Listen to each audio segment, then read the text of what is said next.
자, 오늘은 성형외과의 대표적 수술이라고 할 수 있는 쌍꺼풀 수술에 대해서 말씀드리겠습니다.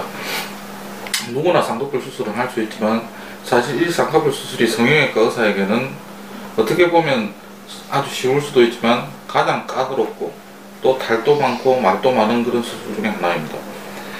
아주 쉽게 말하면 이 쌍꺼풀이라 하는 것은 그 위 눈꺼풀 이 피부가 뒤에 눈 뜨는 근육에 붙어야 인위적으로 붓게 만드는 그러한 수술입니다.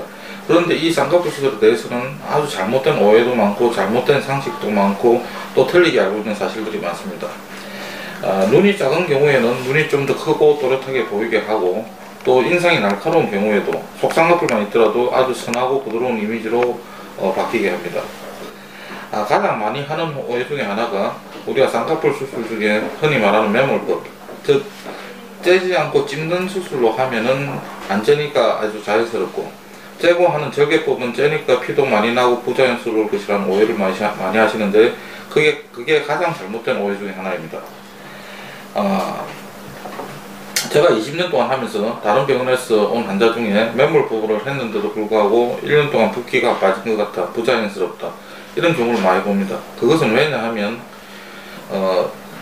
쌍꺼풀이 생기려면 피부와 뒤에 눈 뜨는 근육 사이에 방해하는 조직이 없어야 됩니다. 근데 방해하는 조직, 예를 들어서 지방이라든지 그런 것이 있는데도 불구하고 그것을 제거하지 않고 억지로 찝는 방법을 하게 되면 그 방해하는 조직이 위로 가거나 밑으로 밀리게 됩니다. 그럼 그 위로 간 조직이 다시 밑으로 내려오면 쌍꺼풀이 풀리게 되는 것이고, 만약 그게 위로 계속 남아있다면 안 빠진 붓기처럼 더 부자연스럽게 만드는 것이죠. 그래서 만약에 그런 경우에는 적절히 지방과 방해되는 조직을 제거를 해주고 붙여줘야만이 더욱더 자연스러운 쌍꺼풀이 되는 것입니다.